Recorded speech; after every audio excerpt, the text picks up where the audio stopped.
Hey guys, welcome to She Knows Arsenal. Make sure you guys are liking this video and subscribing to the channel. Yes, I am about to spill my coffee. About to spill my coffee because I'm me and that's what I do. Let me make sure everything looks good, sounds good. Yeah. We need mics. Switched over to my Yeti mic because that's why it's here. And I'd love to know how you guys are feeling today. Where you guys watching in from? How you guys feeling on international break? Because yeah, I hate international breaks, but it also is giving us like an entire week and a half to just bask in the glory. So I'm not going to complain. I'm not going to complain too much.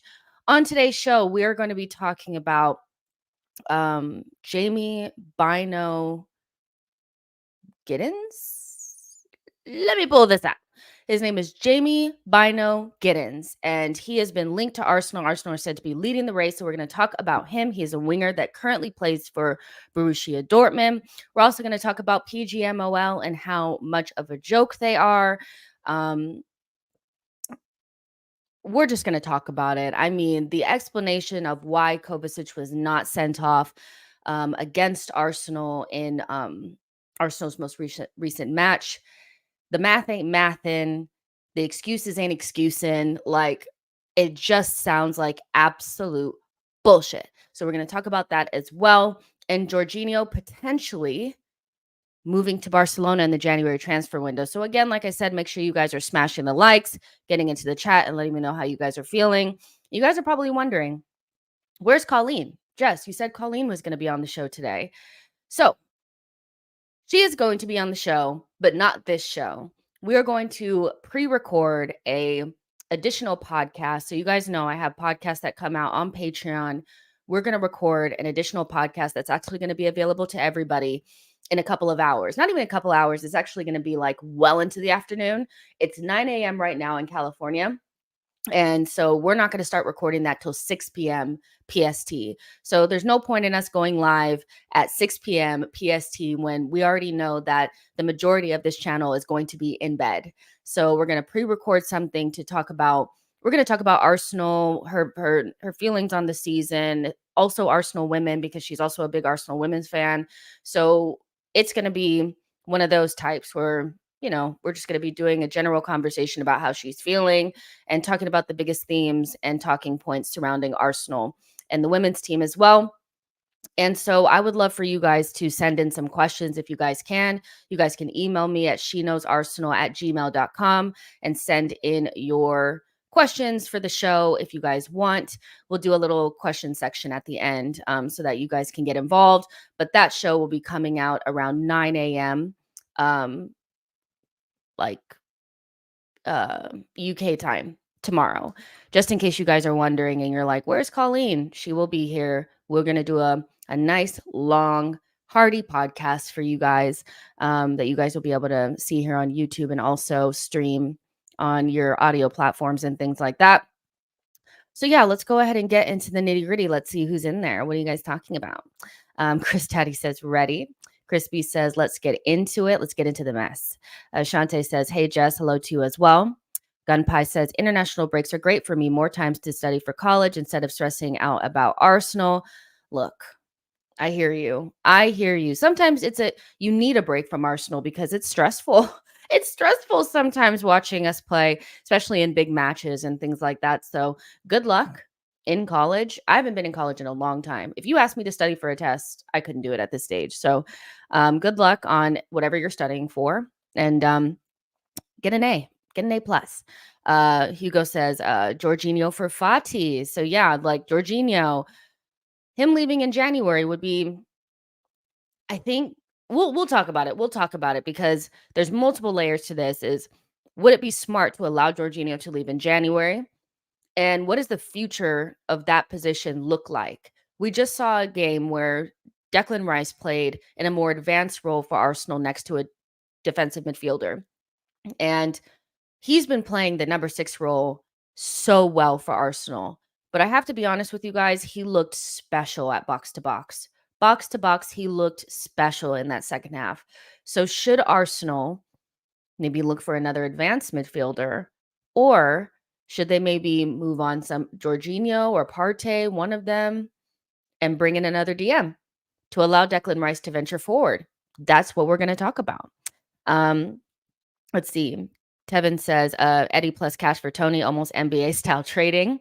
Gunny says, which Dortmund star? Is it Slaughterbeck, Haller, or someone else? So let's get into the mess, y'all. Let's get into the mess. So Arsenal are currently leading the race for Jamie. His name is Jamie Bynoe-Gittens. He is a 19-year-old winger, left winger that plays for Borussia Dortmund. He's an England under 21 national. So he's playing in Germany, applying his trade in Germany in the Bundesliga, but is actually English and is from London, which I found to be quite interesting. Like I said, he's 19 years old. Uh, His citizenship, England and Barbados. He's a left winger, right-footed, and he joined Dortmund on July 2022, and his contract expires with them in 2028. And the other part of this that's kind of interesting is who's his management. He is managed by, or his agency is Elite Project Group, which is the same agency that I believe Bukayo Saka and Balogun and Eddie are all from. So there's an interesting thread there. Now, you're probably asking yourself, who the F is this? Like, who is this Jamie Bynoe-Gittens? Like, it's not like he's a well-known name like Kubo or Pedro Neto. But the thing that's interesting to me is that Arsenal are continuously linked with players off of the left consistently. We went after Mudryk, couldn't get him. He was like a young, exciting prospect on that left-hand side. Bynoe-Gittens is pretty similar to that, where he's kind of unknown. He's playing for Borussia Dortmund right now. He doesn't have that much like goals and assists or anything like that, but he plays off of the left. Arsenal have been avoiding the right-hand side like the plague. It doesn't really seem like there is a desperation to buy somebody off of the right. The only time that we really tried to was with Rafinha. Ever since then, it's been left wingers. Do we think that maybe Arsenal are more interested to bring in somebody on the left than on the right? And maybe Saka does become somewhat of a Salah for Arsenal. I've been saying this for a while that I'm not 100% convinced that Arsenal want to bring in somebody on the right because Saka is going to play almost every single game as long as he's available. And Arsenal will just figure out a solution if he's out, just like we did when he was out this time around. Put Jesus on the right instead. Are Arsenal going to invest heavily on the right-hand side when they're going to play Saka every single game, every single competition, no matter what? Where it seems like there's more of an emphasis on the left, where we have a Reece Nelson, we have Trossard. We know Trossard wasn't the number one pick. I think Arteta would prefer somebody with a little bit more dynamism on that side. And so Arsenal may, instead of bringing in a right-sided winger, bring on a left-sided winger because that's what he is. And again, we went after Mudryk, and he's a left-sided winger. Now, what kind of player is he? I found this very interesting looking at his statistics. Now, again, he's a young player. He's 19, so he doesn't have that many minutes and that much like GA for, to put that out there. But in terms of progressive carries, he's in the 96th percentile. In terms of successful take-ons, he's in the 99th percentile. Touches in the attacking penalty box, 93rd percentile. Clearances, aerials 1. He's an athlete. He's fast. He's a 1v1 player. We've been talking about this for a while, that Arsenal don't necessarily have a 1v1 demon in the team. That's where we're looking at somebody like Neto that can take somebody on 1v1. Arsenal are definitely missing that within the team. Now, that's not saying that Saka and Martinelli cannot take players on 1v1. Before you come for me and come for my neck and say, well, Saka does. What I'm saying is somebody who that is like their specialty, 1v1. This guy is 1v1. Progressive carries, successful take-ons, that's his bag. He's a dribbler. He's going to get by you. He's fast. And he's not small either. Like, he's almost 5'10". He's 19. He'll probably get taller. Now, in terms of players that he's similar to, this also was very interesting to me. Number 1 on the list is Marcus Rashford. And we know that when Rashford was kind of going through a dodgy time at Manchester United, we were linked to him. I think we need a forward like this. A forward that's a little bit taller, faster, that can play in behind, that's a 1v1 player that can go past his man. That's a profile that we're missing. So I'll leave it up to you guys whether you think bringing in somebody like a Marcus Rashford profile is more important than maybe bringing somebody on the right. You guys can let me know that in the chat. Maybe we need both. But at the moment, Arsenal don't have that much variety up front, especially if you're missing somebody like Martinelli. All of a sudden, we are just very stodgy and ball to feet, not really anything in behind. So Arsenal do need to bring something like this in, I feel like, especially on the wings, especially if you get somebody like Tony. He's not going to necessarily run in behind either. So this profile is definitely something that we're missing. Now, at this stage, do you want to bring in a 19-year-old? Maybe not. Maybe you want to bring in somebody that has a little bit more experience. But this very much so lines up with, I feel like, the ethos of the club, which is very much so we're bringing in young players that are going to develop, especially if you're going to have Martinelli in the side. I do think Arsenal would probably prefer to bring in somebody a little bit younger that maybe isn't going to expect to start right off the bat. It feels like that's kind of where we're at. So this is an interesting link for me because it aligns with my feelings that Arsenal are not really that interested in bringing in a right winger. They're more interested in bringing somebody on the left, and they want somebody that's fast and a 1v1 player, and maybe somebody that can grow into the role because we kind of had to skip over it because we brought in Trossard, which is a great player, by the way, but we skipped over it and we still need to address it. And if Arsenal can address it with a young player with tons of talent, that's, an under 21 international, that can kind of cook under Martinelli, that's probably something that I can see Arsenal doing. So I imagine when I look in the comments right now, people are going to say, who is this and who cares? But I do think it's important that we look at patterns in terms of the types of players that we're linked with, what their profile is to see what Arsenal are trying to do.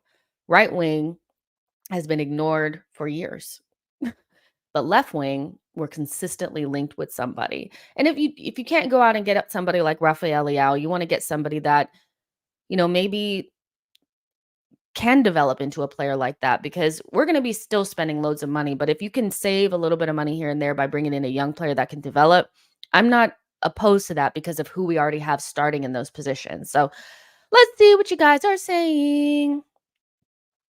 Let's see. Tevin says, I think we do indeed lack dynamism. We have seen without Saka and Martinelli, we become rather slow up top. Jesus and Eddie doesn't necessarily possess breakaway speed. And it's true.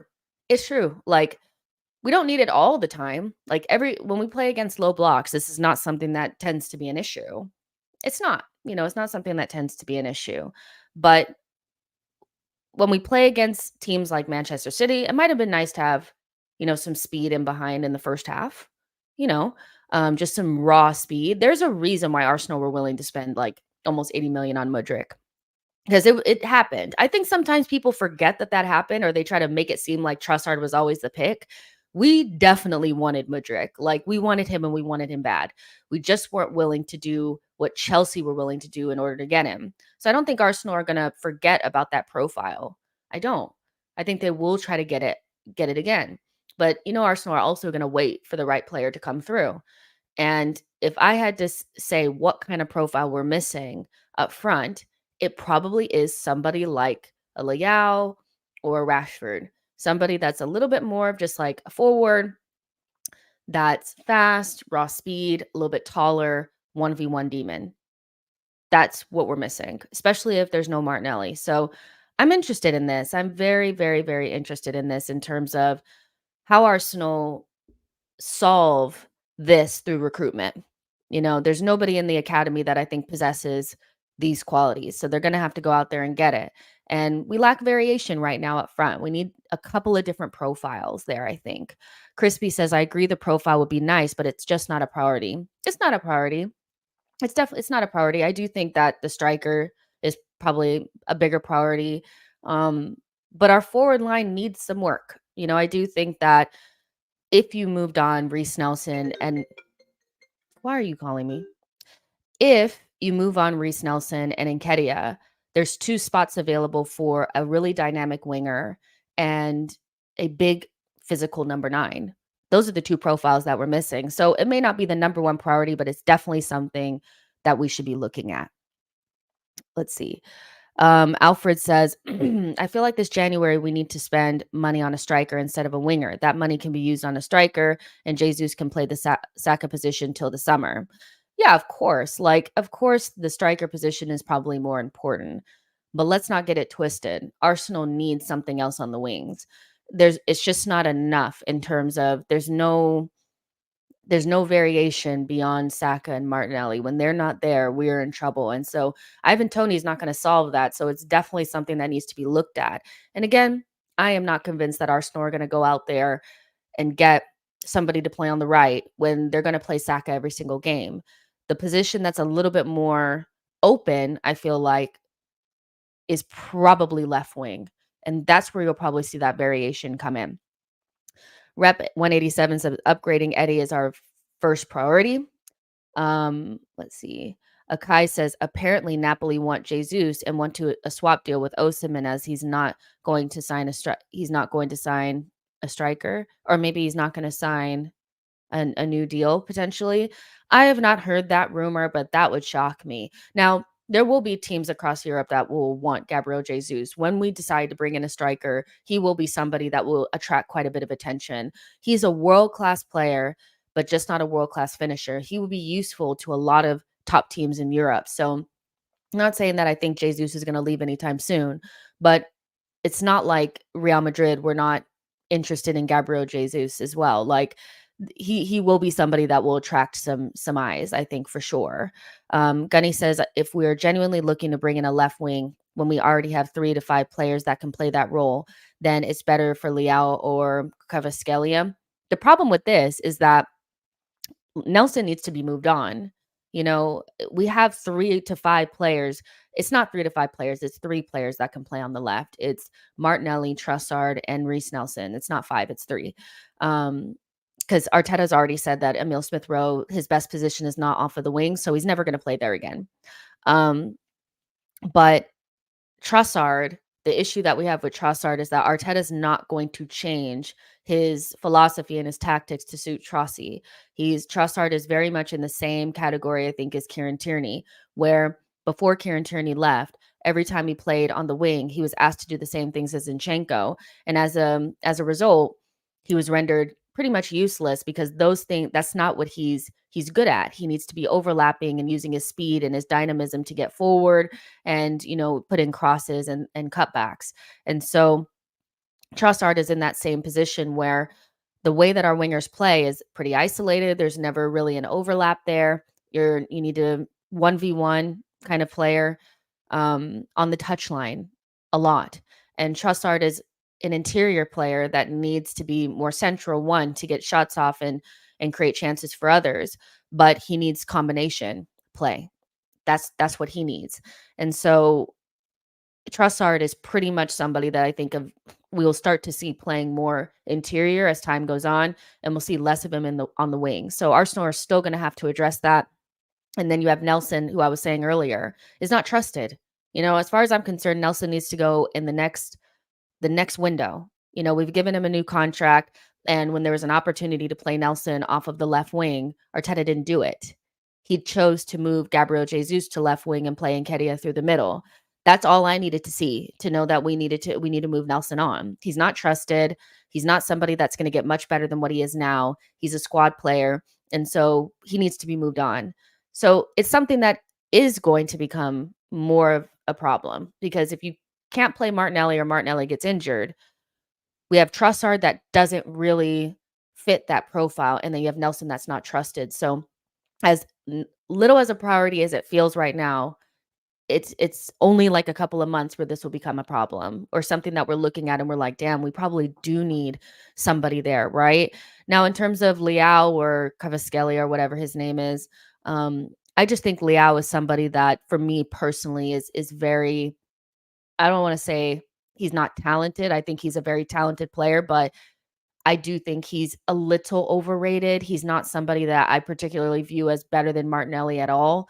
I think plays in a lesser league, and so he looks really good and he looks great on comps because he does this and that. But for people that don't want Tony because they feel like he's lazy, watch Leao off the ball. That'll make you instantly not want him, because if we're talking about body language, off the ball, not pressing, he is the poster child for I'm not running, I'm not pressing, I'm not doing anything but waiting for you guys to give me the ball, and then I'm going to do what I want to do. I lose it, I don't care. I'm not going to try to get it back. So Leao for me is just not somebody that I feel like would fit in at Arsenal, especially if you guys are talking about you want somebody that's pressing. Nobody presses more than our wingers and our center forwards. So you don't want Tony, then you don't want Leao either. But I think it would be okay to bring in somebody, a young developmental player with a lot of talent in that position, knowing that Martinelli's going to play a lot of the minutes. So yeah, let's see. Marco says, I'm on the record to say I really wanted Mudryk and still want him. We are still looking for that profile 100%. Exactly. Like it's not something that's going anywhere. It's just been kicked, like the can has been kicked to like the next, like we're just kind of moving it down the line. And so I think we'll still be linked with players of this same profile until we get it. And personally, I like Rashford's profile. I don't like Rashford. I like that profile. Taller, faster, raw speed, 1v1, goal scorer. That's a profile that I want to see at Arsenal. Does it have to be Rashford? Hell no. Does it have to be Leao? No. But if it's somebody that has that profile that can develop into something special, I am on board 100. I am on board for that. I really am. Recklin Dice says Trossard is definitely not the same boat as Tierney was. KT couldn't play tetherball. Leao certainly can as a false nine. That's not what I'm saying. I'm not saying that they're in the same boat in terms of Leao, like Leo cannot play Arteta ball. What I'm saying is that what's required in the specific position that they're playing is not something that he has like in his locker. That is not how he plays left wing. So when I'm saying I'm comparing him to Tierney, it's not Trossard is the same as Tierney, that he can't play Arteta ball at all. They are in the same boat in that way, that Arteta is not going to change his tactics to suit them. He's not. And so they don't naturally fit it. So they look like an odd fit out there. They look like they're struggling a bit, but it's not so much about them. It's about the fact that in that position, you need to be an inverted winger that can kind of be isolated 1v1 on the touchline and do what Martinelli does, go on the outside, go inside, pretty much have very little combination play and do the thing by yourself. And that's just not the type of player that Trossard is. So it's not really about, oh, Trossard cannot play tetherball, but he can't play tetherball at left wing if the tactics don't change. And Arteta doesn't change his tactics to suit the players. We know that after 3 years, that's not what he does. You need to either fit the tactics or you don't play. And I think that's why Trossard is playing less and less minutes, because Arteta's just not, he's not going to change. He's not. It's just like asking Vieira to play right wing. It's not ever going to work unless you change the tactics around them to allow them to thrive. So no, it's that's not the comparison I was making at all. Um, I rate Trossard very highly, and I would love to just see Arteta just be a little bit more flexible and allow an overlap on that side, or allow Trossard to come more central. But yeah, if you want him isolated on the wing, he's going to be dead. So yeah, Yassine says, if Mudryk is available in January, do you still want him at your club? Yep. Yes. Yes, yes, yes. I've been, as funny as it's been for him to be struggling the way that he's been struggling at Chelsea, I still believe 100% that that's a star. I think just the raw talent in itself, if it could be kind of, I don't know, developed a little bit more and he can be refined, that is a superstar, because there's certain things that he has that other players just don't. And one of those is the speed. Like, you cannot teach speed. You either have it or you don't. And we see that even with Martinelli just coming on at halftime against Manchester City, how different we looked and how much more of a threat we are. And we just lack raw speed in the team. If Mudryk had come to Arsenal in January, I think he would have been better off than at Chelsea, because Chelsea were a mess. And Arteta knows what he's doing with wingers. We've seen what he's done with Saka. We've seen what he's done with Martinelli. He knows what he's doing with these types of guys. That's why we wanted him. So of course I would take him. I was open to the idea of us swapping him and ESR, because we just don't have that profile at all. But that ship has sailed. That ship has sailed. So we have to move on. But it's definitely something that we have to have at some stage. Maybe not this January window, but in the summer, I think we definitely need to add a different type of winger that allows us to be threatening on the counter and in behind, and not so many guys that want the ball to their feet. Um, Alfred is asking the same question. Would you still swap Mudryk for ESR this January since we all know ESR doesn't have a future in the team? As much as it would hurt me, I like not necessarily in a swap, but I would want Mudryk at Arsenal, and don't think ESR is going to make it at Arsenal. So it I wouldn't want ESR to go to Chelsea.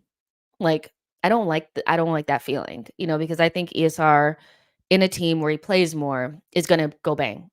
But when I look at the way that our team is set up and the way that our eights play, I just don't naturally see like a place for ESR. And I think Arteta, don't believe what he says, believe his actions. ESR is way down the pecking order at Arsenal. So I don't think he particularly rates him that highly. I don't think he rates Nelson that highly either.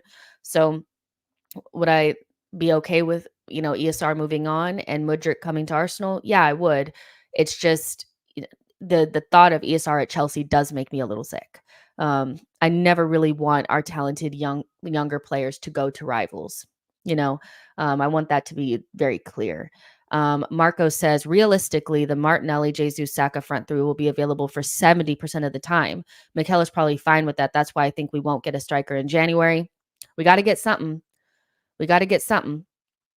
Tawanda says Rashford isn't as ruthless as Martinelli. I get you though. Yeah, it's just the profile that I feel like we need. I wouldn't trade Martinelli for Rashford ever. Like it's just a specific type of player that I'm looking at that I would like.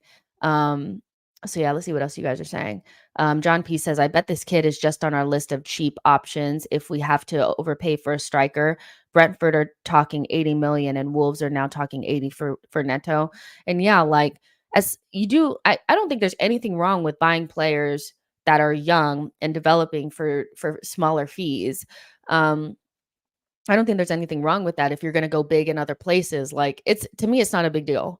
I'm more concerned about value for money than how much we actually pay. Like I don't think a mark of a great club is always spending 100 million on a player because it value for money has to come in. So if he is on a list of cheaper options and like maybe our number one option, let's just say is Leao, but this position is not as big of a priority as striker or like let's say right wing, then you would have to do something a little bit cheaper on that side and get somebody that's a little bit more developmental.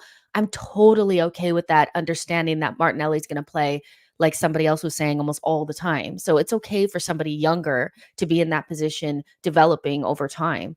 But striker is definitely the priority here. So you have to pick and choose your battles, I think. Jacob says Nelson is going to be gone by next summer. I agree with you. I think Nelson has like at some point, I mean, I know he's an Arsenal fan. I know he's an Arsenal fan. I love him. I think he's just like a fan just like us. And when he goes out there, you're going to get 110% from Nelson. You know it. So as much as it pains me to say this, like I do think he needs to be moved on. But it's tough because you're not gonna get that many better squad guys that are, like, well down the pecking order like Nelson. You're not.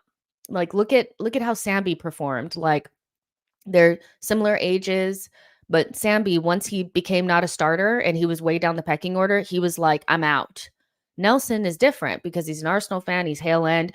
No matter if he gets 5 minutes or 30 minutes, you're getting everything from Nelson, and so it's hard to find squad players like that, but at the same time on left wing, I think we need to consolidate a little bit. We have a couple of guys in there that don't necessarily one guy doesn't fit the profile perfectly and the other guy is not trusted by the manager, so you need to consolidate there. And the summertime would be a nice time to I think move Reece Nelson on. Um, I think it's needed at some stage. Um, John P says, "Is Matoma not playing well at the moment? No one is suggesting him today." The reason why nobody's suggesting him is because, like every other player that plays at Brighton, the day that they have a great game, one game, everybody's talking about how we need to replace our current players with this player because Brighton has some of the best PR on the planet. But I have watched many a Brighton game where Matoma is absolutely anonymous and plays like crap. and nobody ever talks about it. Is anybody talking about Evan Ferguson? He scored 1 goal since that hat trick. 1. But everybody was saying we had to pay 100 and something million for this guy. No. Brighton has the best PR on the planet. Everything that they touch has to go for 100 million.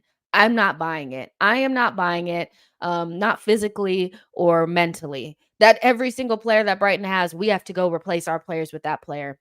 We've done well with Trossi and Ben. They've been amazing, but there are so many other teams on this planet that you can buy from. It's not just Brighton. I'd be looking at the Eredivisie. There's some decent players at Feyenoord. Ajax are like a dumpster fire. Go over there, get you somebody else.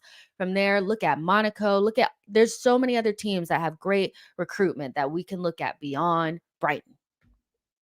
Okay. So sometimes I just get like very annoyed that on days where Matoma does well, it's, oh my gosh, Martinelli, we need to go get Matoma. But ain't nobody talking about, they haven't been talking about him for weeks now because he's been average. He's been average and he's 26. Call me when Matoma scores 15 goals in a season. I like Matoma and I would take him at Arsenal, but some of the gas that I've seen over him and some of the disrespect that I've seen of Martinelli, have a seat. Martinelli is clear of Matoma. Matoma is a bench player at Arsenal. Be serious. Be serious. It's like the Brighton stuff, and I think Brighton are brilliant, by the way. I do. But I don't think we have to pay 100 million for every single one of their fucking players. Okay. For me, I can't. Let's see. Philip says this guy is looks like a great profile for us, but the problem is Dortmund are the OG Brighton and his contract still goes until 2028. Fair enough. Fair enough. It's how much would Dortmund want? Like right now, his value is about 15. Can they really ask for 100? I don't know. But, Dortmund tend to get decent fees for their players, especially if they know they're selling back to the Premier League. So that's a really good point. Yassine says, Jess, I wanted Matoma in the summer to replace Mahrez, but Pep turned his attention to Doku. Maybe we should go for him next summer.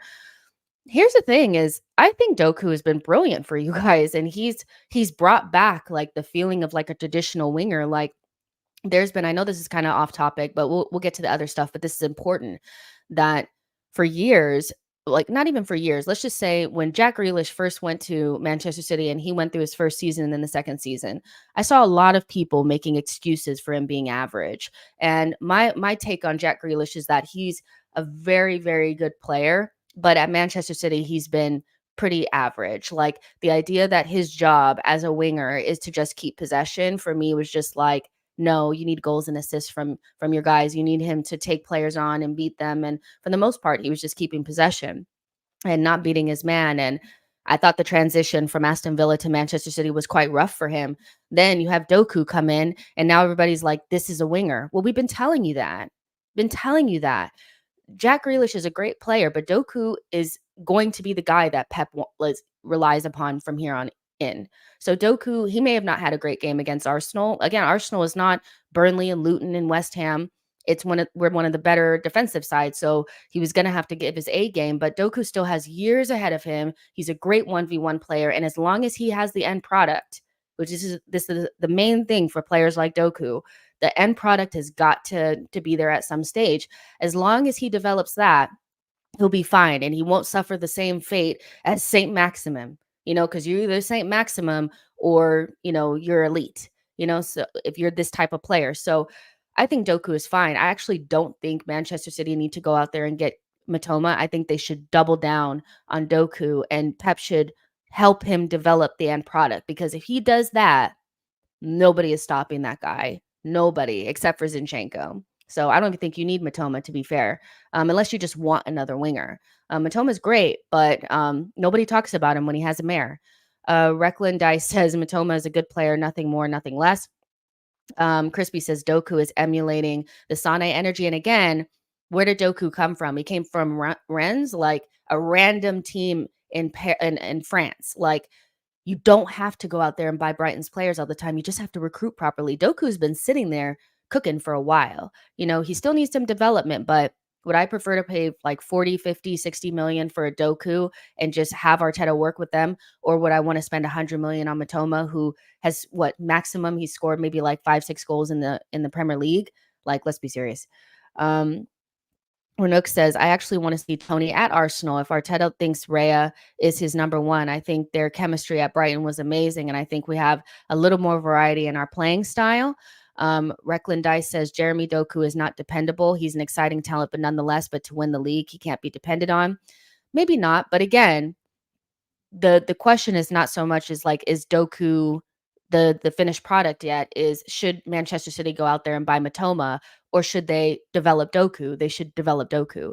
Matoma is going to cost you 100 and something million for a player that probably still is not the answer for Manchester City anyway. So no, Doku's not the finished article. And maybe having him instead of Mahrez will be the difference between Manchester City winning the treble again or not. But I think Doku is the player that they should be focusing on. You know, I think that was excellent recruitment. It's just he needs more. If you're willing to give Jack Grealish 2 seasons to keep possession, you can give Jeremy Doku a couple of months to get used to the Premier League. So yeah, John P says, I'm just glad that we're in a place where City are not able to go after our players like Saka anymore. And there you go. And there you go. There's 226 of you guys in here. Make sure you guys like the video and subscribe to the channel.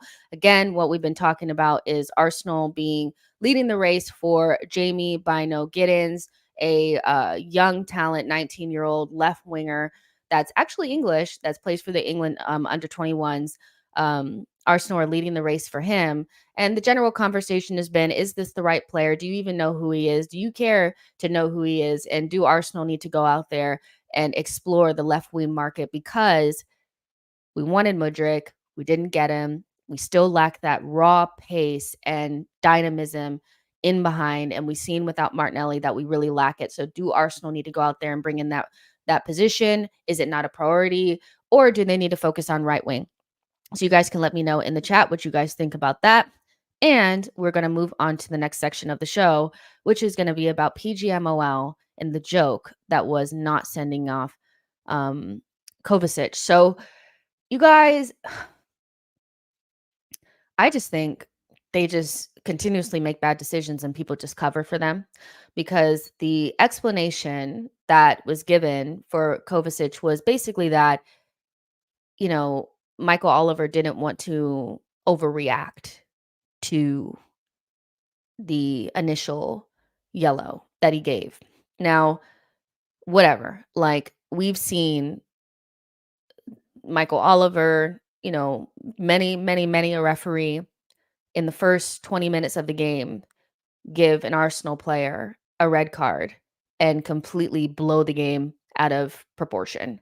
So I don't really buy this idea that he didn't want to overreact, because we've seen red cards be given for similar tackles early on in the game. Big games. Arsenal are no stranger to a red card in a big match that completely changes the spectacle. You know, so wanting to salvage the spectacle for me is not really washing, because in the past it's never really mattered.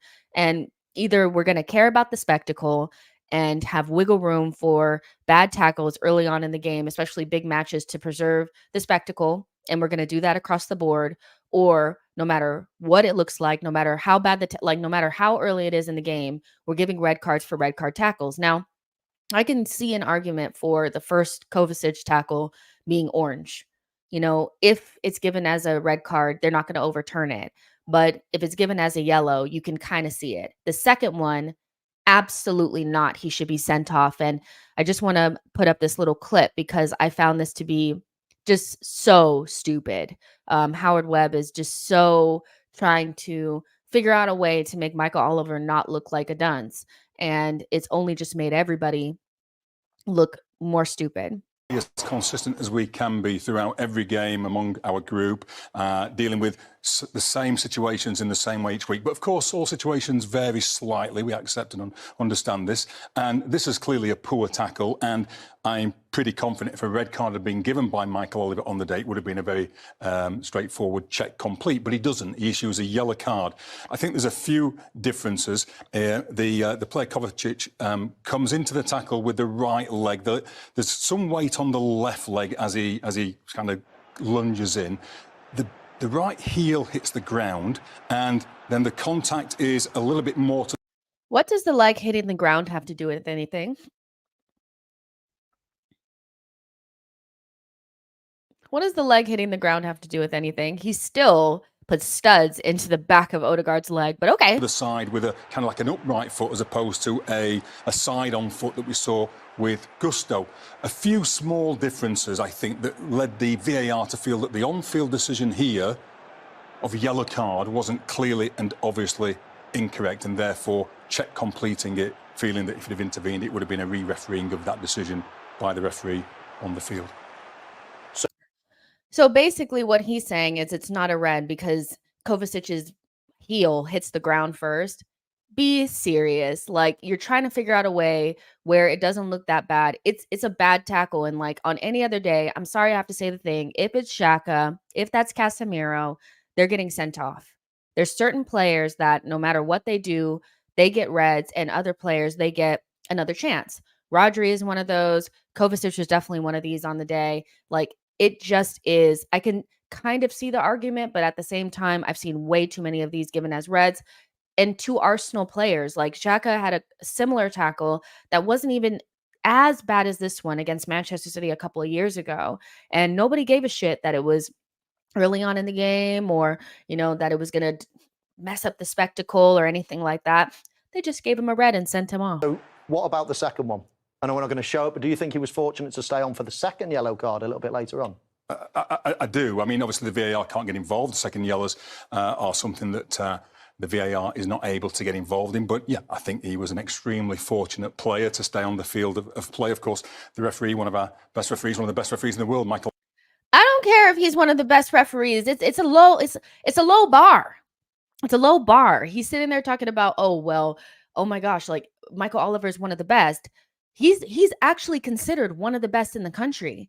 And the man is incompetent, just like everybody else. So it's not like it's like picking the least rotten piece of fruit out of a basket. I still don't want to eat it. It still has rot on it. Just because it doesn't have a worm in it doesn't mean I like, come on. It's still bad. He's still a rotten piece of fruit in the basket. Like, what are you saying? Oliver will no doubt review that. He doesn't want to have a negative impact on the game by overreacting to something, and sometimes players will be on a yellow card and then there'll be pressure to show a second one. Pressure will come from the players on the field. But, that's also true that if you underreact, you have a negative impact on the game. So I think when he reflects on it, he'll realise that the second one should have been a yellow card as well, which would have seen Kovacic sent off for.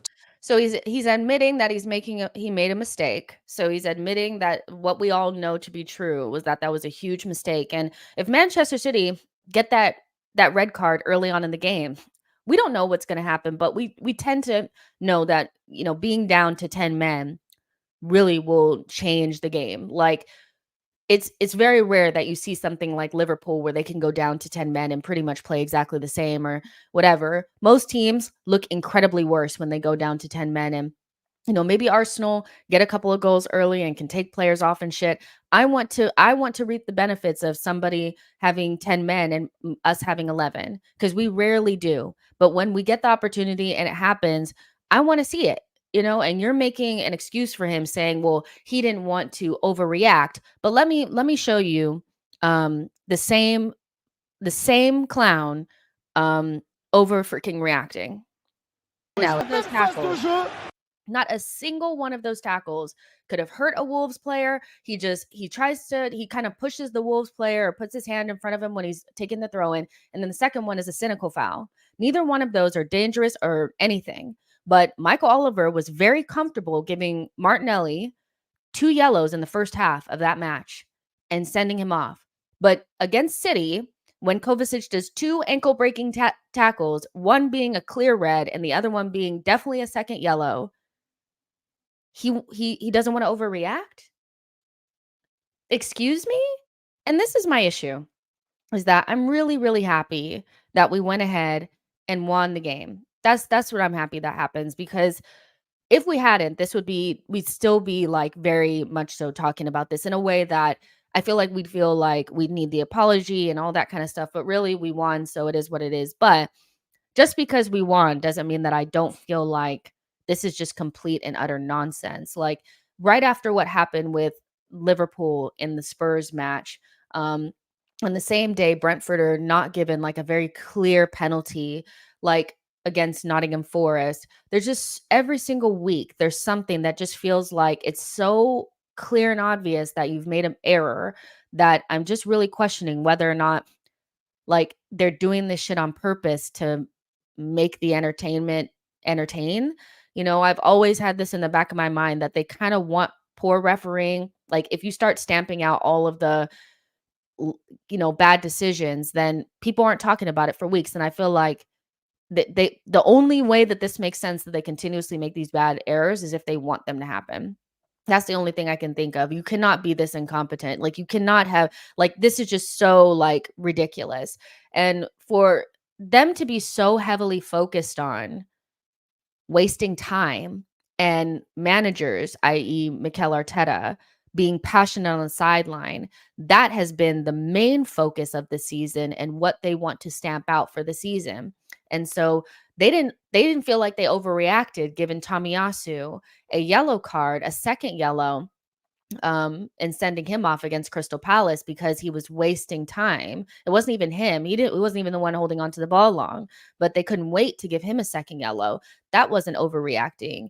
Giving Mikel Arteta a yellow card in the Community Shield, that wasn't overreacting. But giving Kovacic a second yellow, or giving him a red card for the first tackle is what they choose not to overreact for. 2 tackles that could have hurt Declan Rice or Odegaard. This makes no sense what they're focusing on. How about stop focusing on managers being passionate on the sideline and time wasting and start getting basic calls right and either be clear across the board that if it's early on in a match, we're going to use common sense and try not to, change the match with sending somebody off across the board, no matter who it is, or you're just going to send guys off when they deserve it. Can we just do our jobs? It's just ridiculous at this stage. For me, like I just don't understand. Like I just don't like I still do not understand how that man could sit up there and say this is one of our best referees, blah blah blah. Mike Oliver is just as bad as everybody else. And he was so desperate to give Martinelli those 2 yellow cards back to back in that Wolves match that I am not buying this idea that he didn't want to overreact. It's ridiculous. Big Jeezy says, open up the mics live and it makes everything transparent. I mean, after the audio that came out post the Liverpool Spurs debacle and the Diaz onside goal, I don't think they want people to hear them sound absolutely dumb. Like, I still cannot understand why they didn't just call it back and be like, hey, we made a mistake in real time. Because people will still talk about it and say, oh, they're dumb. But equally, Liverpool get the goal that they deserve and we move on from it. The fact that you knew that you made the mistake, then the audio came out and it said that you guys definitely made the mistake and you allowed the game to continue and conclude with Liverpool being robbed of a goal makes no sense. So I don't think they want the audio out there because it just would show how freaking ridiculous they are. And I hate what the game is. Like obviously referees have always made bad mistakes, but the introduction of VAR was supposed to mitigate some of these mistakes. And if it is the case that we're still getting the same amount of mistakes and they're egregious and now we're hearing the audio and it's still bad, just scrap the thing and just have them just be bad. Like, I think VAR is such a decent tool and it's used well in other countries or, in international tournaments, but specifically in the Premier League, it is just an abomination. Like, I just don't get it. I will never understand it. I won't. Don One says you can't even celebrate goals anymore. It's hard for me to celebrate goals because I just I'm like, because I know something's gonna be wrong with it. There's gonna be something. It is taking away, like my whole thing is I'm okay with taking away some of the instant gratification of football if we're getting the calls correct. But now they're getting things that are so obvious incorrect that's not even like it's things that are objective they're getting wrong. Like it's insane. It really, really is. Yassine says, Jess, I think Michael Oliver loves Man City. Maybe he does. Maybe he was like, you know what? This is the club that I used to follow or whatever. So, I just can't bear to give Kovacic a yellow card or a second yellow and give him a red card.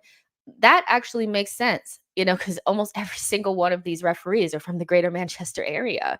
So maybe we should get people from different places that don't have any like affinity towards the clubs that they're refereeing. Mufasa says, remember Tommy getting 2 yellows for Ben White wasting time and Mbomo diving? Even like, I know people don't necessarily care about the women's game, but just for, just to put this out there as well, is Manchester City's Alex Greenwood got a second yellow for time wasting that wasn't even really anything. Like the referee was so desperate to give her a second yellow for time wasting. They sent her off for somebody else time wait. Like it was just nonsense. And I just feel like they're focusing on the wrong things. Time wasting is a big deal, or it is something that needs to be looked at. But is it a bigger deal than getting the key moments in the game? Time wasting for me is never going to be a big moment in the match that, really can swing the outcome of a match. A manager being wild on the sideline is never going to swing the outcome of a match. But yellow cards, red cards, fouls, penalties, these things are what they really need to be focusing in on, not time wasting, because we're just going to add it on to the end. They're just going to add it on to the end. And I don't think anybody's really stopped time wasting, if I'm honest with you. I think there's still time wasting. So why are we focusing in on that and not the important things? What? Like, I don't get it. I never will. I'll never understand it. It's embarrassing. Marco says, can some teams demand UEFA to step in and bring in European refs to the Premier League? I'm not sure what they can do, because again, remember we had the conversation about the clubs not wanting the what was it? The offside technology, why they denied it. Are the clubs really that concerned or no? I wonder that myself, because once you guys told me that it was actually the clubs that didn't want the offside technology, I lost a little bit of like thing for, like team, like managers complaining or clubs complaining about bad calls, because I'm like, well, they're offering you the technology. Why don't you take it? So I don't even know if they want different referees. I don't know. I don't know what anybody wants. Do they just want it to be awful? Like, I don't understand. Gene Kelly says, Jess, I mean, look at the American sport, how well they use the technology. It's impeccable. They almost get everything right. Exactly. It's just the Premier League that seems to be not getting it at this stage. Crispy says, crazy thing is Kovacic's second yellow is unanimous amongst all fans. So how can they justify this is nonsensical? I'm still waiting on our apology. I think the only reason why we're not getting one, we haven't gotten one yet, is because we won the game. And they're like, well, you won. So I don't really care. I don't care if we won it or not. I still want them to acknowledge that they made a huge error. Come on now. Reggie Shimmer says 38th minute red as well for Greenwood. Yeah, it's like, what am I watching now? Recklin Dice says, yeah, I felt still bad for Alex Greenwood. It was ridiculous, and they dropped points as a result. Exactly. Like time wasting. Like time wasting is annoying. It is, like, especially for the bigger teams, because as soon as like the game starts, the smaller teams start, really just time wasting for everything. We know that. But you're going to add the time on to the end. I'd much rather you focus on just getting the bare minimum right. That's it. That's all. Boy says it's the same thing as clubs complaining about the number of games when they have all these bloated squads full of players who will never fetch a debut. Exactly. Like the clubs also have blood on their hands because they have chances to mitigate some of these things on their own, and they don't take the opportunities. So maybe they like the idea as well as benefiting from some of this incompetency. I don't know what it is. I'd love to ask somebody, why didn't you guys want the technology? Because I want it.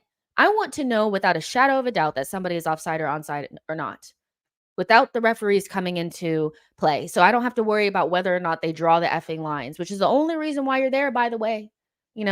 I just want to know. I just want to know. Ola Donkey says there must be a rating system for referees and VAR operators. Poor ratings will get referees benched and relegated. And Don One says, who the hell is Alex Greenwood? Alex Greenwood is she's a Lioness, and she also plays for Manchester City. She's a women's player, a very good one. John P says the big clubs did want the offside tech, but the other clubs voted it down because it cost millions to install. Thank you for that clarity. I really needed it because I didn't understand. So the big clubs wanted it because they could afford it. Because I was trying to figure out what could it have been, because we were talking about it on the day, and I'm like, it has to be like financial or something, because the only reason why I wouldn't want it is if it was going to cost us an arm and a leg. But of course, Arsenal and Man United and Man City would have wanted it. But the smaller clubs, if it's going to cost them an arm and a leg, then yeah, they wouldn't have wanted it. So there you go. Ghost says, do you think time should be stopped when the ball goes out of play like they do in the NBA? I feel like time wasting will stop and players will stop picking up unnecessary injuries from burning out. You know what? Potentially, yeah. Like the time added on at the back end, maybe if the time was just stopped and it just ended at 90 minutes, because the ball is out, maybe that would help things. I'm sure they've spoken about these things, but it just seems like they want this weird drama. I don't get it. It's so weird. So yeah, I just had to give my little rant on that because it just was nonsense hearing Howard Webb speak the way that he was, but it's like almost like, oh, well, Mike Oliver, he's one of my friends, so it's okay. He's great. He's messed up badly in that game. And it was so egregious that, like, I'm so glad we won, because I would still feel like we were robbed, and I'm glad that I don't have to have that feeling. But, there's going to be another game where that, we don't win, and a bad call is going to go against us like that. And it's going to be a topic of conversation. And, equally, because I also feel like when we played against Spurs, that Eddie, if he had been sent off for that tackle that he made against Vicario or whatever, I don't think I would have been able to complain, because it was an awful tackle. And if somebody did that to Raya, I would probably want them sent off. So I'm equal in the way that I feel like sometimes we benefit from some of the incompetency, but I just want to see it wiped out completely, because the whole point of VAR in particular is to make more of the right calls. And I feel like as of lately, they're even getting like the easy things wrong. And I don't like that. It makes it feel stupid. Like, why are we doing it? So yeah. Cosmic Moss says they stop in college soccer. So maybe it's something that they need to look at, but it seems like whatever they can do to keep it not like keep the refereeing poor, they're doing it. So who knows? And last but not least, going back to some transfer news. There's 230 of you guys in here, which is great. Make sure you guys like the video and subscribe to the channel if you guys are enjoying the content. If you're not, just lie to me and like the channel, like the video and subscribe, because even if you don't enjoy this show, you'll enjoy maybe the next one. I don't know, but and I'm happy that all you guys are here sharing this time with me. You guys know this is like the highlight of my day. So Jorginho is once again being linked to Barcelona. This is not the first time that he's been linked. And I'm a firm believer of where there's smoke, there's fire. That doesn't necessarily mean that they're 100% going to put in a bid. But what I do think is that Barcelona do have Jorginho on their list. And, Barcelona would probably want to bring in a DM. They probably wouldn't want to bring in a DM because who do they have? What's the guy's name? Romeo? The one that was from Southampton. They're going to want to upgrade on him. So, and Jorginho would do well at somewhere like Barcelona, because La Liga is a lot slower. It's not as physical. Barcelona, a very dominant side. So I could see why they would be interested in him as an option. Now, them wanting to potentially bring him in January, I do think poses like a problematic issue for Arsenal potentially, because we are so blessed at this stage that I don't want to give up anybody. I loved being able to have Jorginho start the game and Partey finish it, and even like vice versa to happen in the future. I think having such an abundance of DM wealth is something that I don't want to give up this season, because it gives us so many options. And because the left center mid position is a little iffy, we're not quite 100% sold on Vieira. We're not feeling Havertz in that position. Emile Smith-Rowe is way down the pecking order. That seeing Declan Rice play in that position the way that he did against Manchester City really, for me, was a shining part of the game. I really enjoyed watching him press up high. I thought for a player that people don't think has any technical ability, he looked quite comfortable with all the Manchester City players converging on him. Remember, he's doing this against Manchester City. He's not doing this against bums. So in that second half, when Manchester City, they were converging upon him, but they knew, I think physically they couldn't take the ball off of him. He's pretty press resistant in that way. And I thought his passes in between the lines and the positions that he was taking up in the box, had we been able to find him, he might have scored a goal or two. So I'm looking at it as such a benefit to be able to use Partey and Rice, Rice and Jorginho, Jorginho and Partey. I don't want to give that up. Not in January, I don't. I'm very comfortable with what we have right now, especially because left center mid is a myth. Like, we don't know what's going on there. So I'd be a little disappointed in, Jorginho, not Jorginho, but in the club if they allowed him to go in January with the options that we have. And also Thomas Partey's injury issues, because the minute that Jorginho's gone, both Rice and Partey will be injured. That's just how it happens at Arsenal. But could I blame Jorginho for potentially wanting to go somewhere where he can get more playing time? I don't know if I could blame him, because it's a short career. He's 31 years old, and I don't think his status in the team is going to grow. I think it'll go down as time goes on. So I'm not particularly open to Jorginho leaving in January. What I am interested to understand is what the future of our sixth position actually looks like. Because having Jorginho and Partey and Rice, I don't think it's by design. I think it's because we couldn't sell Thomas Partey. Now, before you shoot me, because I know people don't, for some reason, feel like, again, they feel like we never were actually interested in Mudryk. They also don't feel like we were ever interested in selling Partey. We were, but only for the right price. And nobody came in with a suitable bid, so he's here. But going into next season, are we going to have 3 DMs? No, we're not.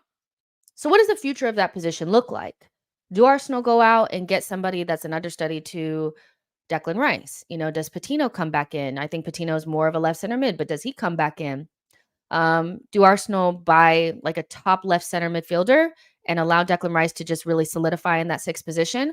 Or do we allow the flexibility of Declan Rice to potentially play left center mid, because he's looked the best there out of everybody that's played there this season, and buy another DM and move on one of Jorginho or Partey? I think the way that we build our midfield is so important, because right now there's an imbalance. Too many number 10s, too many DMs. Idealistically, you'd probably want to get rid of one of the number 10s, and you want to get rid of one of the DMs and consolidate and get a number 8. But Declan Rice looked so good in that position. He looked so good. And if we're being honest, in games where we've had more possession, when he's played in the DM position, we have been missing a little bit of something on the ball. Like you guys have been telling me every single day, it's because we don't have Partey, we don't have Partey, we don't have Partey. So do we need to make sure that we have somebody younger that can do what Jorginho and Partey can do on the ball to partner with Declan Rice so he can do the destroying and the ball progression and stuff? How do you guys see this position evolving? And do you think Jorginho is somebody that you'd be okay with leaving in January, knowing that Thomas Partey is there?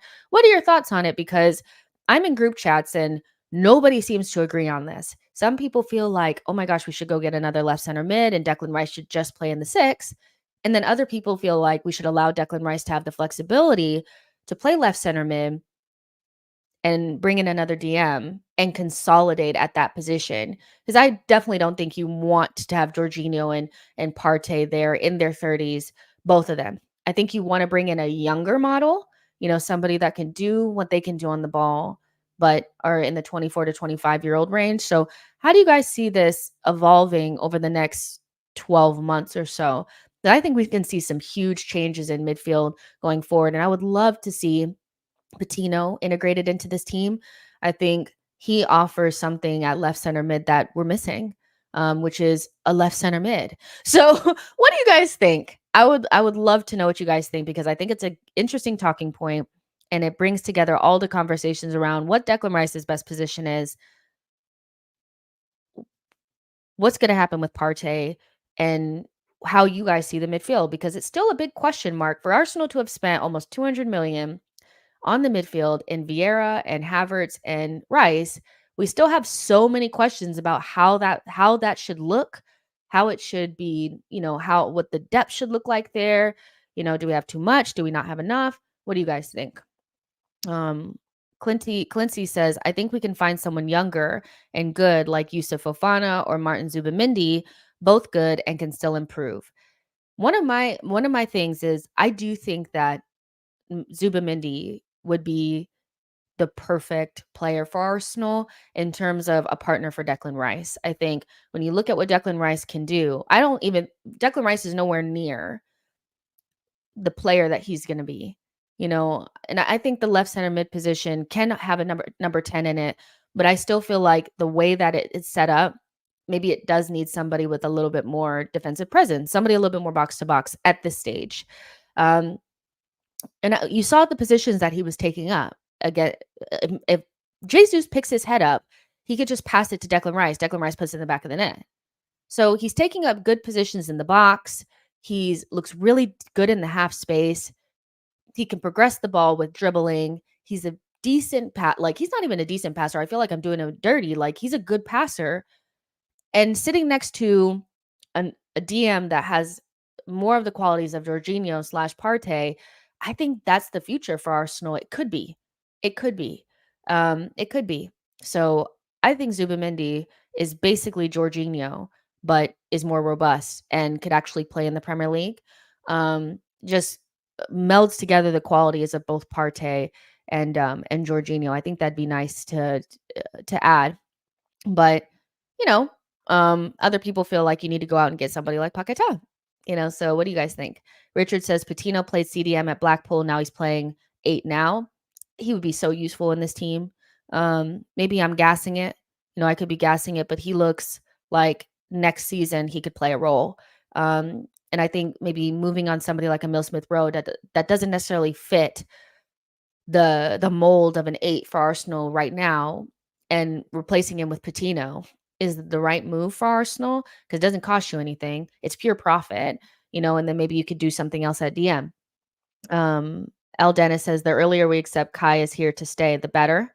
That's the other thing is Arteta done with the Havertz at left center mid? Because if that's the case, then we're not going to go out there and get a Paquetá or a player like that.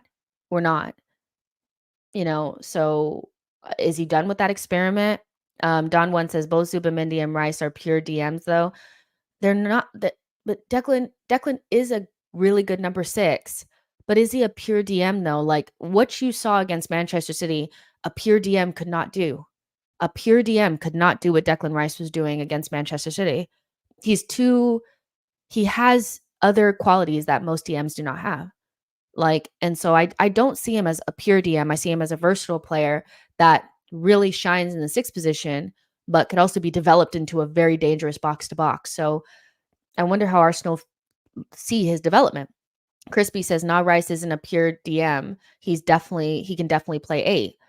I agree with this. Clement says, "I will take Zubamendi over Fofana as DM partnership for the future." I think I want to see Arsenal move to a 4-2-3-1. It might just be my personal preference, is that I think with the players that we have and Declan Rice being kind of a center, like a big part of how we're going to develop the team for the next 4 or 5 seasons, I would like to see us move to more of a 4-2-3-1. I think that suits what we have and will suit us in the future, but who knows? Reckland Dice says, "I'm telling you, Carlos Baliba has my full attention, physical and fearless, player for Brighton." So we're going back to Brighton, apparently. Unknown says, "As a fan base, you should be moving in silence, stay under the radar. Rival fans don't like Arsenal fans because you lot are unbearable. One little win over Manchester's B team and you think you're bad after being humbled by Lons." Thank you, Unknown. Thank you for being here. Being a rival and being in a chat of a pure Arsenal channel is definitely showing that you have no fear at all for Arsenal. You're not rattled at all. That's definitely what you're giving. That's the energy that you're giving. But thank you for being here. I know I wouldn't be caught dead on a Chelsea stream. But yeah, I have standards. Prime Henri says Rice as a 6 has everything. An option for 8, yes, but I think we should be recruiting someone in that 8 spot. Keep Partey and sell Jorginho. Interesting. I like that. Coco says Declan Rice is a real powerhouse. Everything that we do, I think, is centered around how we see the development of this player, because the midfield is so important, and the next midfield signing that we make, I think, is going to show us a lot. If it's a DM, then I think we view Rice as a more versatile piece. If it's like a number 8, or we don't even look at a number 8 or anything, then we know that we want Kai to become that number 8. We're going to go with a more of a 10 there, and Declan Rice is going to have to develop a little bit more on the ball, and that's fine because he can. Declan Rice has his whole career ahead of him. Crispy says, absolutely, he's great with running at the ball, and we've seen his passing is good enough. Only thing missing is goal scoring. He would have scored if Gabriel Jesus would have looked up, So I hear you. But yeah, he has some. It's his development is going to be so interesting over the next couple of years. Here to There says Arteta had Kai playing more as a second striker. I would even experiment with Jesus in that role with Tony. Yeah, the striker position is interesting as well. Pierre says Fofana from Monaco is a solid player. We should be getting him as Partey replacement. He's more of an 8, is he not? Is he more of an 8? I thought, honestly, he absolutely bullied us in preseason. I thought he looked the business.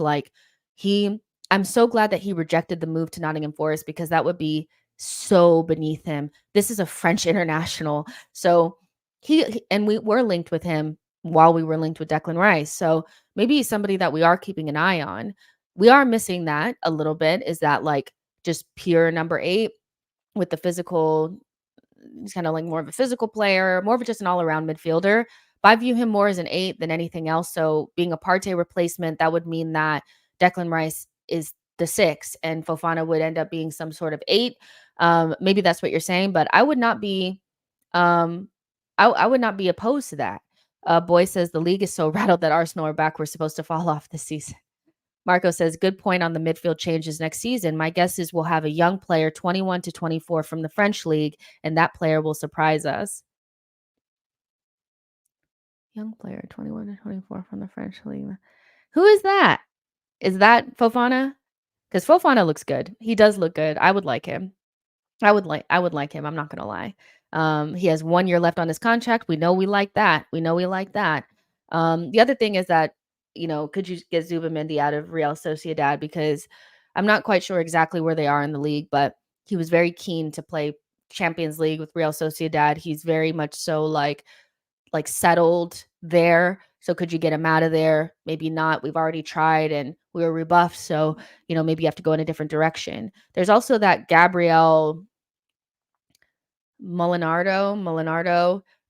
He looks the business, like an 18, 19-year-old playing at Corinthians. He could be the DM that's developing. You maybe move on Jorginho, you bring him in, you keep Partey, and then maybe you get a left center mid. Or maybe you don't, because if Arteta doubles down on Kai, we're not going to bring in another left center mid. We should bring in Patino and move one of our number 10s on. So that could definitely be something that we see as well. I would love to see us get that kid from Corinthians, like mostly for the simple fact that he's Brazilian and you used to work there, Edu. Go get him. Like, we should be front of the line. If he doesn't end up at Barcelona or Real Madrid and ends up at Chelsea, I'm mad. I'm mad just for the simple principle that I need Edu to bring me somebody other than Marquinhos. Okay? No offense to Marquinhos, but I knew from the comps he wasn't no good, because if you don't look good on your comps, you're cooked. So no offense to Marquinhos, but Edu needs to give us a Brazilian wonder kid quick, fast. Quick, fast. And this guy, he plays at the place where you were at. So either you burnt the bridges or you bring him, period. It's just that simple. John P says, having depth at 6 is hard. City haven't even got it. We can buy a top 6 and keep him happy because Rice is versatile, so we can deal with the injuries now. That's how the win leads. And that could be just Partey staying in the fold. I think, again, it's Do you keep Jorginho or do you keep Partey? I don't think you get rid of both of them in one window. I think that will disrupt you just a little bit too much. But if Jorginho ends up moving to Barcelona, which I'd be open to at the end of the season, especially because doesn't his contract is done, right? So if Jorginho leaves, in the summer, you can keep Partey, and then bring in a younger player and then focus, elsewhere. I'm okay with that. I do agree with you that numbers like depth at number 6 is a little bit of a myth. What we have now is not planned. It's not by design. It's because we couldn't move players on and we had to bring somebody in January and we like Jorginho, but look at Rodri. He plays and he's not injured. He's out because of suspension. He would play 99% of City's matches, just like Casemiro did at Real Madrid, just like Busquets did at Barcelona. Rotating number 6s isn't really something that happens.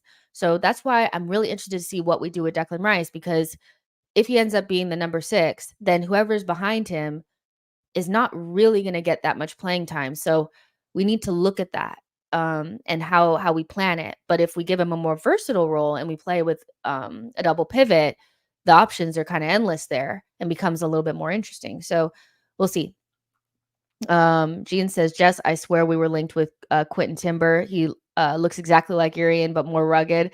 I did see that Arsenal, it was more of like a light link of he's impressed teams in the Premier League, and Arsenal were one of them. Quentin Timber, I would bring him in just for the vibes. Like, I would bring him in just for the vibes. He looks like a good player, but I just want to see Timber, and if that means having to get his twin and stick him at left back, I'll do that. Is that a player that we should be buying? I'm not sure, but we have been lightly linked to him. I would like to see how that develops. If it actually becomes something where we're like, this is a player that we want to bring in versus just a player that we may have scouted and we liked, because a lot of teams probably like him. Feyenoord are doing really well right now in the Eredivisie, so I'm sure there's a plethora of players from that team that will be linked with moves to the Premier League. Philip says Arteta and Xavi both want Zubamendi. Partey will leave due to unavailability. Jorginho needs to stay in Jan for sure. If Zubamendi won't leave, Gabriel Mascardo would also be great. Well, you're singing from my hymn sheet, Philip. You are singing from my hymn sheet. We have to future-proof the DM position, whether that's with somebody a little bit more, the same age as what we already have in Odegaard and Rice, with somebody 24 to 26, or with a younger player, and then you keep Partey. There has to be some future-proofing there, especially if Arsenal want to use Rice a little bit differently, which I liked Rice in the box-to-box role. I thought it looked good, but maybe it just was more about the game state and the team that we're playing against, and maybe against most teams that have a deep block, maybe Declan Rice isn't the best choice, and you want to go with somebody a little bit more, because even against deep blocks, I don't think Kai's the right choice. So we still have some questions there. We still have some questions there. Gunny says unrealistic and still a dream, but Tchouaméni would be perfect replacement once Partey leaves. Yeah, but he's at Real Madrid, but so I get what you're saying. He would be like, if you want a Partey replacement, you go out there and get Tchouaméni, right?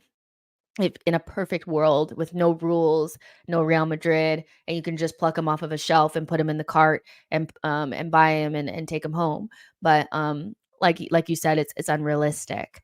Here to there says, yes, Fofana is a real player. The main requirement is the new midfielder is press resistant and can match Partey in the first phase of build-up. Fofana is, I love that people felt the same way about him that I did, because I was at the game and I was like, this guy is absolutely bullying us. Like, this guy is so good. And he was also linked with West Ham. So it's kind of a good thing that I think he stayed at Monaco, maybe because we're said to have a really good relationship with Monaco as well. So with 1 year left, he definitely views himself as better than Nottingham Forest, which he is so much better than that team. Like, I'm so glad he didn't go there. Like I said, I would not be opposed to Fofana. He's 24 years old, French international, and is just a midfielder. And we really lack just a midfielder, a CM. All of our players are either 6s or 10s, and it'd be nice to bring in somebody who maybe we don't have to move Declan Rice out of the DM position. You could leave him there and put somebody like Fofana, not lose any sort of physicality. It'd be interesting to see somebody like Fofana at Arsenal, because we just literally don't have anybody like him in the team. It's a profile that we don't have. Unknown says Arsenal are not winning anything. There will be a big injury to a main player, and the fans will make excuses. Fair enough, Unknown. First of all, what? Like, you're still here? This stream is long, okay? We're still gonna go for a couple more minutes. So if you keep putting, comments in the chat, you're also helping people see the stream. So I love that you're here, but like you don't have anything else to do but try to troll Arsenal after a big win. Find something to do. You must be a Chelsea fan. I'm thinking you're a Chelsea fan because Chelsea fans are the most salty. So go ahead, let me know what fan base you're from. It'd be interesting to see where you're from. Recklin Dice says, no offense to Marquinhos. No offense to Marquinhos. He's not good. Sorry. There you go. John P says, question, obviously never happened, but would you swap Saliba for Bellingham? No, I wouldn't. I'm sorry. Bellingham is brilliant. Like, watching him at Real Madrid is absolute box office. The guy has he has the aura to play for Real Madrid, which we kind of knew before, but we really know now. He's such a special player. But Saliba belongs to Arsenal. At some point, we'll lose him to Real Madrid. I'm pretty sure of that. But no, I wouldn't swap. I wouldn't. I love Bellingham, but I love Saliba more. Boy says Rice is the best DM we will probably ever recruit at Arsenal. We can find CMs that can do what Rice would do in the CM or do it better. That's a really, really good point. I like that. Recklin Dice says Fofana has been good for time. He's been doing this shit for 3 seasons now. He'll bang in the Prem, no doubt. He looks like a Premier League player. Like somebody who steps straight into your team and doesn't need any adaptation or anything. So yeah, I like the point that Boy just made about you're not going to be able to find a player that can do what Declan Rice can in the number 6 position, but you can find somebody for the CM role that can do what Declan Rice did against Manchester City. So I like that point. And I think that's a very solid point to advocate for Declan Rice to stay in the 6th role and for Arsenal to look for something else for that left center mid if they find that, Havertz doesn't offer everything that we need, because you need different tools for different circumstances. Like Kai is definitely not the perfect fit for every single game. Still trying to figure out what game he's perfect for.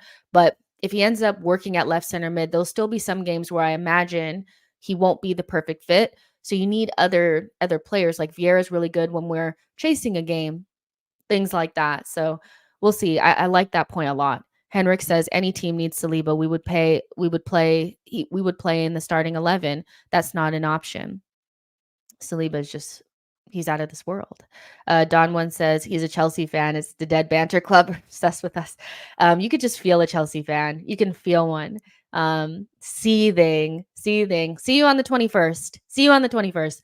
Samuel says usually League One players adapt well physically in the Prem, and Fofana would be great. Yeah, I was having this conversation with a friend the other day, and I was saying that as a rule of thumb for defenders, like center backs and midfielders, I like League One for the simple fact that you need to have the physicality.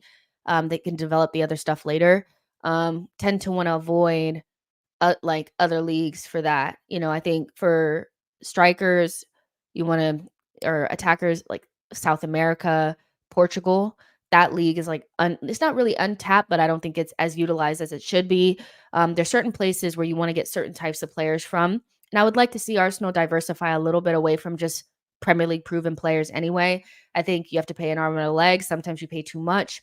And, if you went for somebody like Fofana, I feel like he wouldn't cost as much as going to Brighton and going to get one of their players. But equally, we would know that he could play in the Premier League because League One tends to, like you said, transfer over quite well.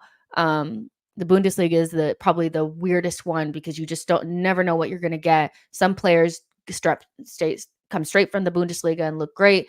Other players really struggle. So League One for me is kind of like a safe bet for midfielders, DMs, center backs for sure. It's where we got both Saliba and Gabriel from, by the way. So we know it works. We know it works for at least for center backs. Gunny says Kai, Vieira, ESR, Patino went back. Can all play the 8. 6 is more important with Partey, Jorginho, and Elneny all on the verge of leaving. That's a good point.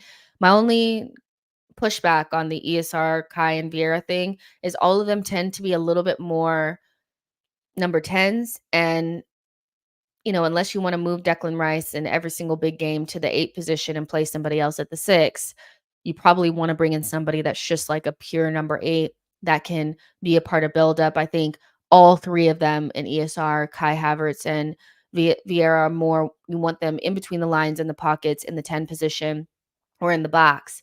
And that leaves you a little short in buildup and puts a lot of stress on Zinchenko, who, can't do it all. He can't midfield for us all the time. He needs to be able to, kind of be more elusive. You can't be elusive if you're the only midfielder. Johnny J. Wick says, go for Matoma when he decides to leave. Boy says, fam, we subbed off a 30 million pound player for a 6 million pound player, and the 6 million pound player won the game. It's rattled the league. Dale Carragher says, we know Havertz's best role. He's part of the Tomiyasu Jorginho Havertz close out the game crew. He's really good at it. Prime Henri says, tell just a young player coming off the bench, but has finished some good chances with bangers. Definitely a talented lad. Unknown is going crazy in the chat. Every third comment is from Unknown. Thank you. You're making the stream. That's how YouTube works. The more people that are in the chat chatting when a live stream goes, the more it shows it to other people to get involved. So you are actively helping an Arsenal channel grow, my friend, and I thank you so much because every other comment is you, buddy. Jevy says, as God is my witness, says Rice is not a 6. He's not a progressive enough. His passes go side to side, and he rarely passes through the middle. He's not creative enough in the deep lying position.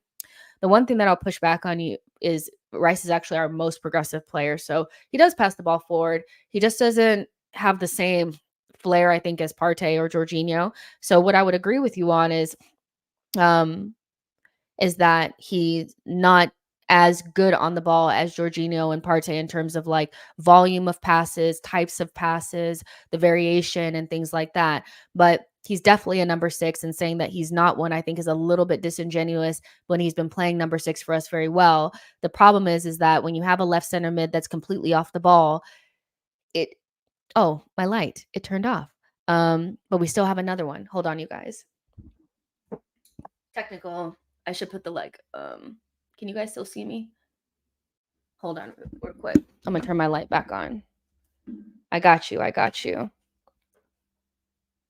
Oh no.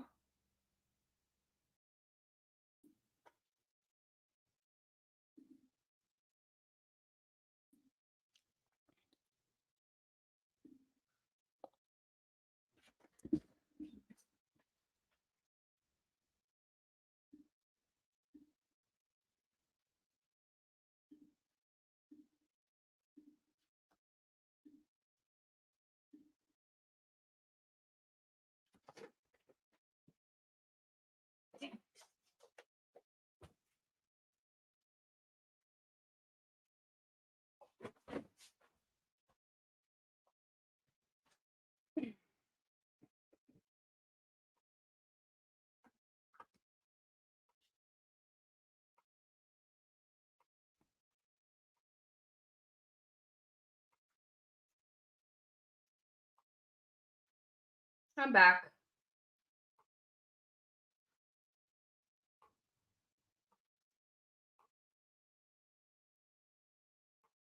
I'm back.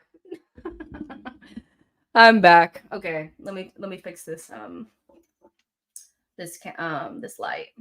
Y'all were like, "Oh damn, she's really gone."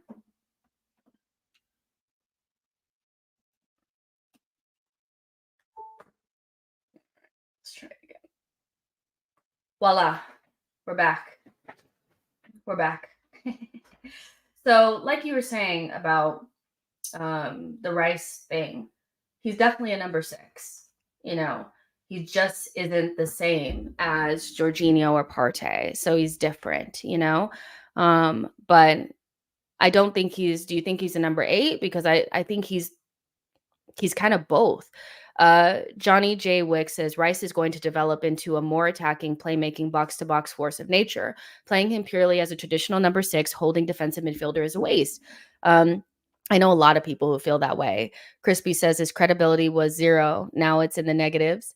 Here to there says Odegaard is no doubt a top 5 creative midfielder in Europe. We are privileged to have him. We just need him some stability at left center mid and let him work.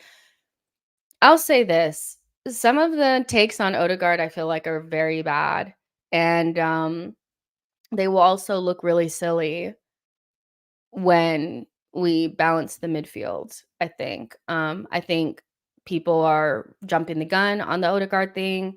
Maybe they want anybody else there. They're mad because we didn't get Madison, so they're shitting on Odegaard because they're weak, and they don't like when rivals tell them that their players are better, so they start to hate our players. For me personally, Odegaard, we're lucky to have him, and if you balance out the midfield, he'll be fine. Like, this is somebody for the last 2 years that's been one of our best players, and all of a sudden people want to get rid of him.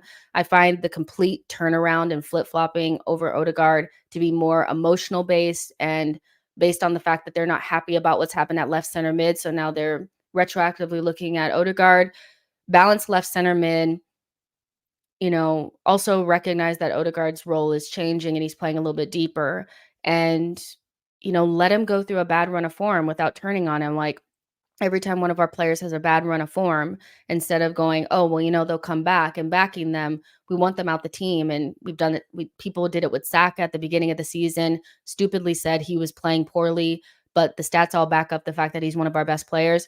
Odegaard's underlying stats are also quite good. And Martinelli last season was also said to be terrible and needs to be replaced midway through the season, only for him to be our top scorer last season.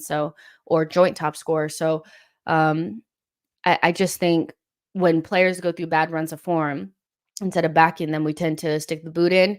And then in a couple months, people will be like, oh, I act like they never said it or whatever. But I remember who said that we need to get rid of Odegaard. It's kind of weird at this stage. The Cosmic Moss says, won't it be funny when Spuds tumble down the table in the winter because they don't defend? The thing about Spurs is they've been the most rattled by the Manchester City result, because as much as they want to pretend that they wanted Arsenal to win because Manchester City is their biggest competition for the title, having Arsenal not even kick into gear and be the same as them in the table in their best ever start to a Premier League season is not what they wanted. They wanted to be by themselves at the top of the tree, and they have to share that spot with us. And so they can never be relevant without us. Their relevancy is all about us. Their existence is all about us. Everything about what they're doing is about us. If they finish above us, that is a trophy for them. So they're the most rattled by the fact that we beat Manchester City, because it stopped them from going into international break and being the talk of everything. Nobody cares. Everybody cares about what we've done. We haven't even kicked into gear yet. We're not even playing anywhere near as good as we can, and we're playing with injuries. And oh, by the way, we're in Champions League and we didn't go out of the Carabao Cup, and you guys are playing as good as you're going to play. And as soon as Madison gets his yearly injury, you guys are fucking done. So, and it. That's why you're rattled. So I look forward to when you guys are somewhere around 5th, 6th, and you guys remember the time where you were top of the tree and talking shit. You're rattled. So there you go. But you guys, I'm going to go ahead and get out of here. We did a hour and 36 minutes, which is good for 3 little stories. I really enjoyed our time together. Like I said, Colleen and I are going to record a podcast for you guys that's going to come out at 9 a.m.